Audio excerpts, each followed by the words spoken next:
ছেলে কোরআনের হাফেজ কিন্তু এক ওয়াক্ত নামাজও পড়ে না, ওই ছেলের পিছনে নামাজ পড়া যাবে কিনা? এক ওয়াক্ত নামাজ যদি না পড়ে তাহলে তার পিছনে নামাজ পড়ুন কেমনি? তাহলে প্রশ্নটা তো হলো না। প্রশ্নে আপনি লিখলেন যে সে এক ওয়াক্ত পড়ে না, এক ওয়াক্ত যদি না পড়ে তাহলে তার পিছনে পড়বেন কেমনে? বাকি প্রশ্ন বোঝা গেছে। এর মানে হলো সাধারণত সে নামাজ কালাম পড়ে না, মাঝে মধ্যে হয়তো পড়ে। তো এইরকম বেনামাজি হাফেজ তার পিছনে নামাজ পড়া যাবে কিনা? ভাইরা আমার, নামাজের মাসআলায় ফুকাহায়ে কেরামের মধ্যে কিছুটা মতভেদ আছে।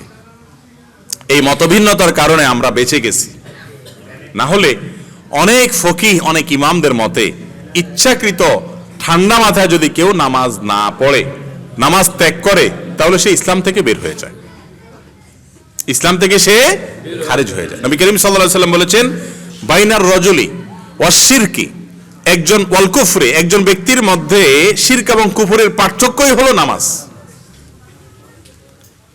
মান তারাকাস সালাতা মুতাআম্মিদান, যে ব্যক্তি ইচ্ছাকৃতভাবে নামাজ ত্যাগ করে, ফাকাদ কাফারা, সে কুফরি করলো, আবার সে কাফের হয়ে গেল, এই অর্থ করা যায়। ফুকাহায়ে কেরামের জন্য দুই রকমের অর্থ করেছে।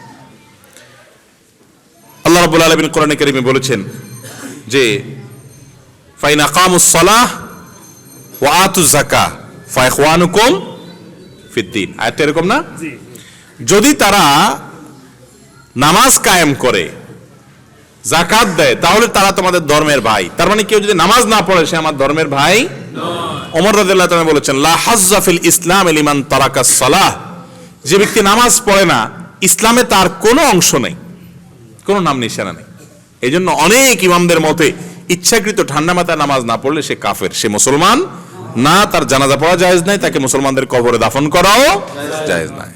ইমাম আবু হানিফা রাহিমাহুল্লাহর মত আর অনেক ফুকাহায়ে কেরামের মত হলো যে যে ব্যক্তি নামাজ পড়ে না কিন্তু তার মধ্যে অপরাধ বোধ আছে, অপরাধ বোধ আছে যে আসলে নামাজটা পড়া উচিত, আমি নামাজ পড়তেছি না, কাজটা খারাপ করতেছি, ধরবো দেখি শুরু করব, এরকম মানসিকতা তার মধ্যে যদি থাকে, তাহলে যেহেতু আল্লাহর প্রতি ঈমানটা আছে, বিশ্বাসটা আছে, ভয়টা আছে, কিন্তু নামাজ পড়তেছে না, তাহলে সে ফাসেক কিন্তু কাফের না। তবে এমন ফাসেক যে আল্লাহর জমিনে তার চেয়ে বড় ফাসেক আর কেউ।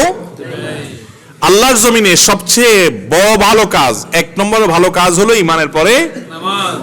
আল্লাহর জমিনে সবচেয়ে বড় খারাপ কাজ কুফরির পরে নামাজ ত্যাগ। যে নামাজ পড়াটা সবচেয়ে ভালো কাজ, সে নামাজ ছাড়াটা সবচেয়ে খারাপ কাজ। অতএব যে ছেলে হাফেজ আবার নামাজ পড়ে না, সে কিসের হাফেজ? এরকম হাফেজ তো ইবলিসও আছে। ইবলিসের তো কোরআনে কারীম বা কোরআন হাদিসের হিফজও তারও আছে, বরং আমাদের চাইতে সেও ভালো জানে। জানার নাম এটা প্রকৃত ইলম না। প্রকৃত ইলম হলো জানার পর সেটা মানার নাম। অতএব কোন ছেলে যদি এরকম বকে যায়, নষ্ট হয়ে যায়, এটা হলো ওই যে বিরিয়ানি নষ্ট হওয়ার মতো আর কি, বা গোশতের তরকারি নষ্ট হওয়ার মতো আর কি, যে এটা যদি নষ্ট হয়, এমন টক, এমন দুর্গন্ধ হয়, তার খাওয়া যায় না। ডাল তেল নষ্ট হলে একটু এদিক সেদিক নাকে হাতটা দিয়ে কোন রকম খেয়ে ফেলানো যায়, তাই না?